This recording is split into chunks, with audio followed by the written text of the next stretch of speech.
પ્રાથમિક શાળાના ધોરણ 8 માં અભ્યાસ કરું છું। આજે અમારો વિભાગ છે બેંક, સંદેશા વ્યવહાર અને પરિવહન। આજની અમારી કૃતિનું સ્પીડ બ્રેકરમાંથી ઊર્જા ઉત્પન્ન કરવી છે। હેતુ: આજના ટેકનોલોજી યુગમાં હજી પણ અમુક વિસ્તારોમાં, અમુક ગામડાઓમાં કે અમુક શહેરોમાં વીજળીની સમસ્યા જોવા મળે છે, તો ત્યાં આપણે આવું સ્પીડ બ્રેકર લગાવી તે સમસ્યાનું નિવારણ કરી શકીએ છીએ। સિદ્ધાંત: યાંત્રિક ઉર્જાનું વિદ્યુત ઉર્જામાં રૂપાંતર।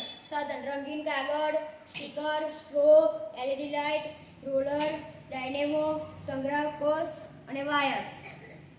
રચના: સૌપ્રથમ પૂંઠાની મદદથી રસ્તાની રચના કરો। હવે તે રસ્તા પર રોલર લગાવી તે રોલરને ડાયનેમો એટલે કે મોટર સાથે જોડો। હવે તે મોટરને એલઈડી લાઇટ સાથે જોઈન્ટ કરો। ત્યારબાદ પૂંઠાની મદદથી ઓવરબ્રિજની રચના કરો। તે ઓવરબ્રિજ પર સ્ટ્રો લગાડી તે સ્ટ્રોની પર એલઈડી લાઇટ લગાવો। હવે તે એલઈડી લાઇટને સંગ્રાહક કોષ સાથે જોઈન્ટ કરો। આગળની માહિતી મારો મિત્ર મિત આપશે।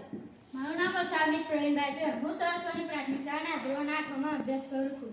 આજે હું તમને આ પ્રોજેક્ટની કાર્યપદ્ધતિ વિશે જણાવીશ।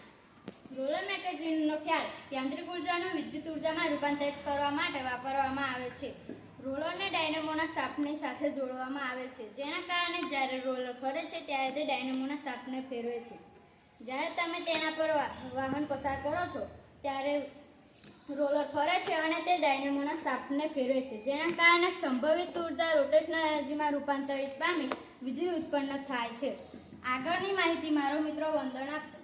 ઉપયોગ: આવા રોડ કે ટ્રેક પરથી જ્યારે આપણે આપણું વાહન પસાર કરીએ છીએ ત્યારે તે રોલરને ફેરવી વીજળી ઉત્પન્ન કરે છે। આ વીજળીનો આપણે સંગ્રહ કોષમાં સંગ્રહ કરી તેને આજુબાજુના ગામ, શહેર કે સોસાયટીમાં પણ મોકલી શકાય છે। તેને સંગ્રહ કોષમાં સંગ્રહ કરી ઓવરબ્રિજ પર પણ વીજળી ઉત્પન્ન કરી શકાય છે।